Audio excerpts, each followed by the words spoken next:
व्यक्त करतो। आणि जे बंटी पाटलांनी सांगितलं, आता आमची 2 दिवसांनी ईद आहे, रमजान ईद। त्या रमजान ईदला सगळं दूध बंटी पाटील आम्ही गोकुळमधून खरेदी करतो। मी स्वतः 30 म्हशी घेतलेल्या आहेत। रोज 400 लिटर दूध मी घालतोय या संघाला। आणि म्हणून स्वतः मी रोज माहिती घेतोय। एखादं जनावर जरी आजार बस पडली तरी मी लगेच डॉक्टरला पाठवतोय। म्हणजे एवढ्या व्यापातून रोज मी बँकेचं काम करतो, मी गोट्याचं काम करतो, जनावराचं काम करतो। आणि व्हिडिओद्वारे मी त्या म्हशी बघत असतो, त्यांची तब्येत, कारण मला जायला वेळ मिळत नाही।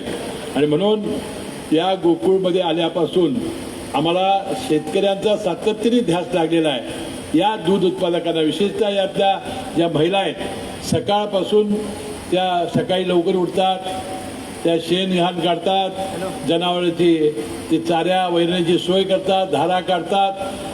आणि त्यावेळी सुरेकर साहेबांचे पैसे मात्र आमचा गबरू आणतोय, त्या महिलांच्या हातात काही मिळत नाही। म्हणून मागे एक योजना निघाली होती की म्हशीचं बिल आणि गाईच्या दुधाचं बिल महिलेच्या नावावर द्यायचं, परंतु त्याचं काय झालं अजून मला कळालं नाही। परंतु सुरेकर साहेबांचं स्वप्न होतं, जनावर, शेतकरी आणि दूध उत्पादक हे त्यांचं दैवत होतं। त्या पद्धतीने या संघाच्या सगळ्या संचालकांनी यापुढे कारभार करावा।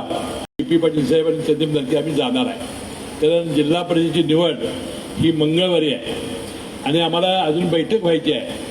मग मला अध्यक्ष निवडणुकीची बैठक आहे आणि बंटी पाटला विरोधी पक्ष कोण नेता निवडायचा त्यांची बैठक आहे, तेव्हा आम्हाला दोघांना जायला लागणार आहे।